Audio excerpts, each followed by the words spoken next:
Hello, আমি মিলি সরকার বেঙ্গলিউরবানকিচেন থেকে বলছি।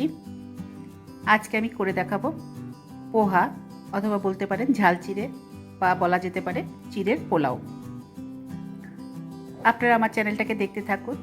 যদি এখনও সাবস্ক্রাইব না করে থাকেন তাহলে অবশ্যই সাবস্ক্রাইব করবেন, আর নতুন ভিডিও নোটিফিকেশনটা পাওয়ার জন্য বেল আইকনটাকে টিপুন।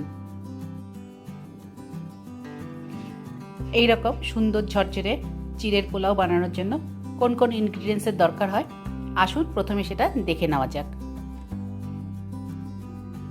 চিড়ে, কারি পাতা, ধনে পাতা, সর্ষে, শুকনো লঙ্কা, নুন, হলুদ গুঁড়ো, সাদা তেল, টমেটো, পেঁয়াজ, আলু, কাঁচা লঙ্কা, মটর আর বাদাম।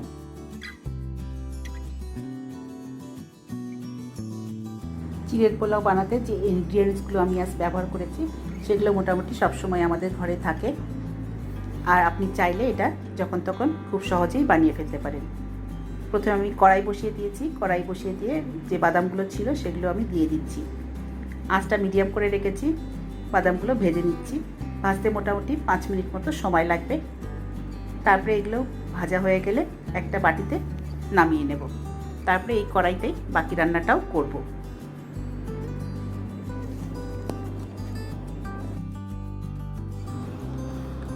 বাদামগুলো ভেজে তুলে নেওয়ার পর কড়াই বসিয়ে রেখেছি। তারপরে আমি এর মধ্যে দিয়ে দিচ্ছি সাদা তেল। তারপরে আমি এর মধ্যে দেব যে ফোড়নে দেবো যেগুলো সেগুলো দিয়ে দিচ্ছি। সর্ষে, কারি পাতা আর শুকনো লঙ্কা দিয়ে সামান্য একটু নেড়ে নিচ্ছি। তারপরে আলু যেটা ব্যবহার করেছি সেটা খোসা ছাড়িয়ে ছোটো ছোটো করে টুকরো করে নিয়েছি। আলুটা তেলের মধ্যে দিয়ে দিয়েছি। দিয়ে সামান্য একটু নেড়ে নিচ্ছি। আঁচটা কিন্তু এখানে আমি মিডিয়াম করেই রেখেছি। তারপরে এটাকে ঢাকা দিয়ে দেব। মিনিট 3 ঢাকা দিয়ে রান্না করার পর ঢাকা সরিয়ে সামান্য একটু নেড়ে নিচ্ছি আলুগুলোকে।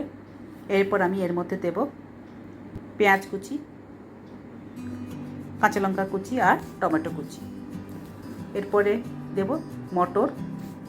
তারপরে আমি এর মধ্যে দেব নুন। এখানে আমি আধা চামচ নুন ব্যবহার করেছি, আপনি নিজের স্বাদ অনুসারে নুনটা দিয়ে নেবেন। তারপরে দিচ্ছি হলুদ গুঁড়ো 1 পিঞ্চ মতো, দিয়ে খুব ভালোভাবে নেড়ে দেব।